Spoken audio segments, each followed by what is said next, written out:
Is this a spoiler? Watch it. That's so cool! This is my feeling about no one watching these shows.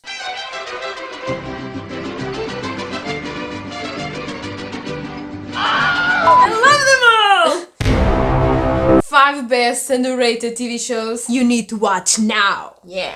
We need to begin with Raised by Wolves. It was made from Ridley Scott. 1 season, 10 episodes, Amanda Conlin, Travis Fimmel, Abubakar Salim. I'm spelling it wrong. Disclaimer, we might pronounce a lot of names wrongly. I'm sorry. It's about 2 androids named Mother and Father that go to the famous planet Kepler 22b with the main goal of raising children and basically recreating humankind. Why does humankind need to be recreated, you ask? Well, Earth was basically destroyed in a war between 2 factions, the religious one, the Mithraik, and an atheist faction. Haters can say that's a stereotype, please, dividing mankind into believers and unbelievers. In reality, what probably would happen was wars between a religious faction and another religious faction, because that's what we see. This is a show to be subverting expectations, but not in that way. If you want to rant with us about the last season of Game of Thrones, you can watch it. Mother is interesting, such a paradox as a character. I didn't know I could. Mother is a necromancer model, and the necromancer in Earth was used by the Mithrite so they could kill the atheists. But Mother was reprogrammed to be a caregiver. A weapon now is a babysitter. Mother and Father, they are basically opposites, because Father is so caring and protector and very calm. Exactly. In his approach. Yeah. Exactly. You have to accept the answers I give.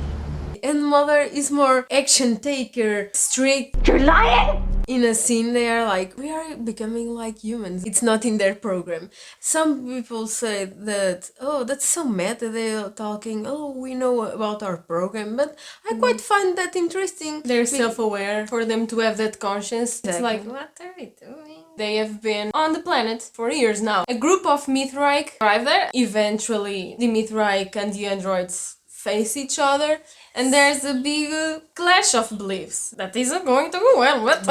We have interesting discussion about faith, atheism, what it means to be a human and to explore a planet.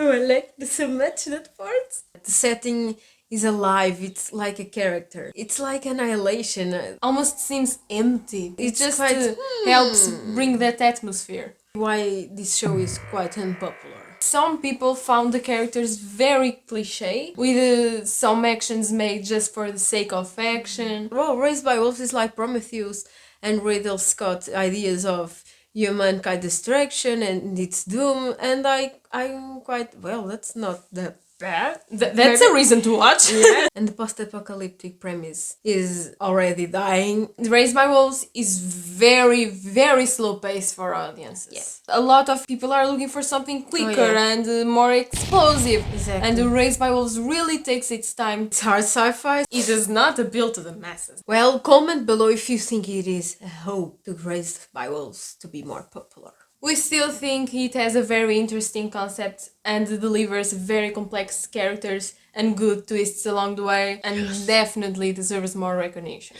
Yes. Penny Dreadful. It's a beautiful horror drama with a Victorian touch. So Penny Dreadful was made by John Logan. 3 seasons, 10 to 12 episodes. Please, we have Eva Green, Timothy Dalton, Rory Kinnear, Josh Hartnett. They all get dragged into each other's issues. They spend the series trying to save their loved ones, dealing with creatures. It follows an overarching storyline with Vanessa Ives, when she basically has to save her soul and deal with her internal conflict and literally try to escape from Lucifer's grasp. So if you like character-driven stories, you can catch this one. Yes. Old characters such as Dorian Gray, Count Dracula, Dr. Victor Frankenstein, they twist them. Classical monsters, werewolves, witches, demons, it's awesome. They explore Native American cultures through the werewolves. Their approach is really interesting. I need the contrast between them and the Victorian London. We really see the gritty aspect of life. The Industrial Revolution beginning. Yes. Complex characters, including the villains. Honestly, even the protagonists are not really heroes. And the performances, a discussion about faith and fighting for ourselves and for others, and the sacrifices that must be made. Every character has an internal struggle, an external struggle. It was a really great metaphor to real life social problems like female sexuality, hatred for what is different, and colonialism. Might not appeal to a lot of people. It is a very dark and even depressing show at times. Sometimes you want to watch something to feel good.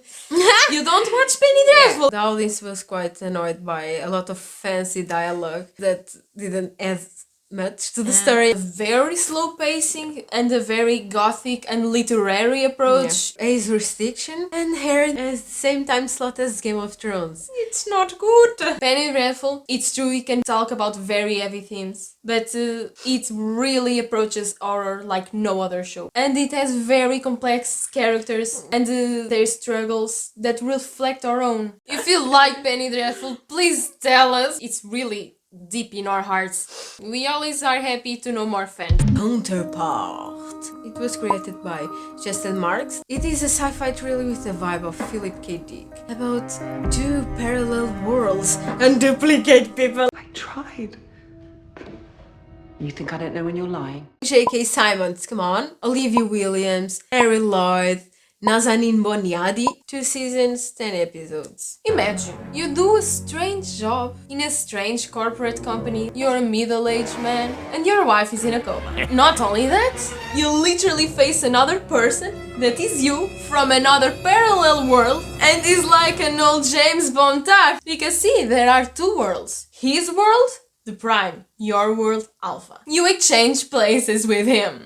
What could go wrong? The Alpha and Prime world took different paths in 1996 because of flu outbreak. The Prime world is totally devastated and it's quite retrograde in technological level, contrasting with the Alpha world that is supposedly our world. So we have here interesting and complex characters, some middle-aged protagonists that I quite love. We have some tough choices. Do you choose family or work?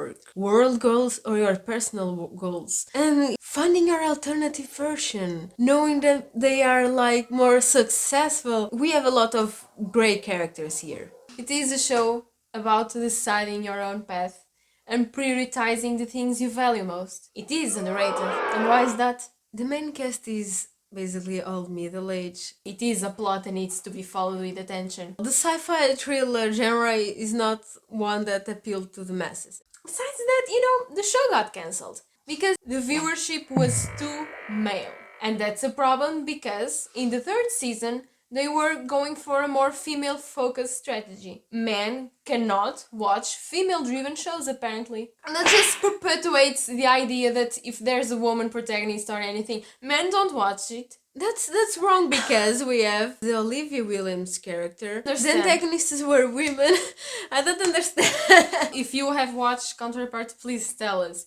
Do you think this was a good decision to cancel? If you haven't watched it, please do. It's really good and tell us your opinions. Our next show, someone is very excited, Carnival Row. It is from the minds of Travis Beecham and Renee Echevarria, the fantasy steampunk crime show. It has one season with 8 episodes. Orlando Bloom, Cara Delevingne, Tamsin Merchant, David Giazzi, and Jared Harris. This is a show for everyone who loves creatures, fairies with real beautiful wings.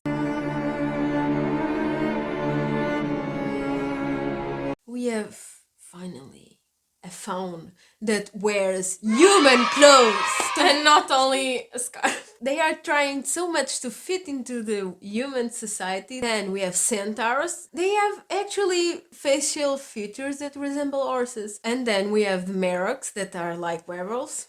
And we have the kobolds that are like goblins. I love so much this show because the fantasy that we are watching right now, it's almost like Game of Thrones. We have just a little bit of creatures. We all rarely see magic. Almost fantasy only in name. It happens during a war between humans and mythical creatures, because humans basically expelled the creatures from their homes. The creatures had to find refuge in the row. It is definitely a satire and a commentary on racism and social status issues that we face daily. The story has nice reveals for the characters and plot twists that it has a really lovely world building. How many books are in this place? I couldn't tell you. Don't know that anyone's ever counted.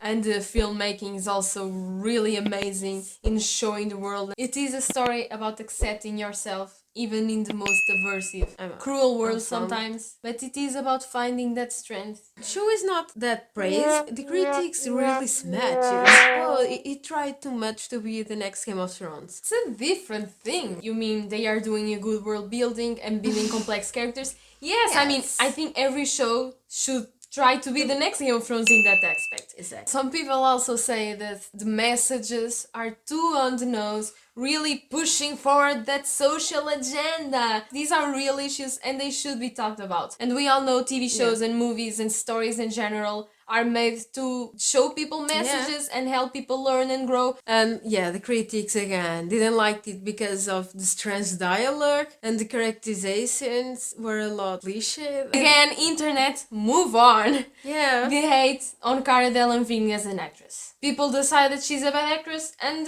they don't even give her a chance. And also, some people don't really like Orlando Bloom.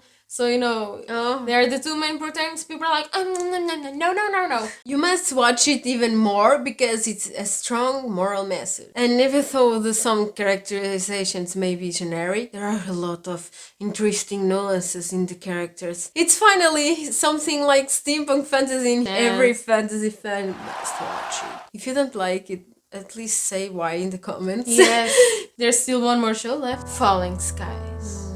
It's by the minds of Robert Rodat, Steven Spielberg. It is a post-apocalyptic science fiction show. There are 5 seasons with 10 to 12 episodes each. Noah Wilde, Moon Bloodgood, Will Patton, and Drew Roy. It's like a Game of Thrones sci-fi. Family trying to survive in a post-apocalyptic world full of aliens and starships. Oh my god, I'm so And we have a lot of family dynamics. It's quite interesting. It's a different twist. But even though, yes, the protagonists have to save the day sometimes, at its core it still has a very familiar theme. Here we started to notice the grey characters. He's a good guy. The aliens aren't humanoid! And some of them are actual characters in the story. The aliens invade Earth and make children as a labor force. They're like, they could be useful. There is a mashup of humans and aliens. Oh my god, that's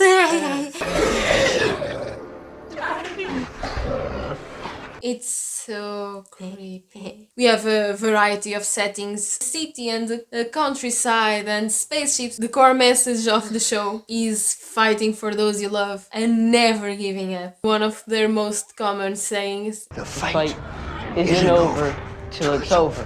today I still remember that phrase. You gotta keep fighting because there's always hope, as hard as it seems. But unfortunately, it's unpopular. And maybe it's the genre. In the 70s, 80s, 90s, It was blowing up, yeah. yes. It wasn't that badly received, but you speak to most of people, Falling Skies, and people will be like, What is What? that? Not only sci-fi, post-apocalyptic is a genre that is definitely dying. one thing that does happen is there a plot armor activated in the main. Yes.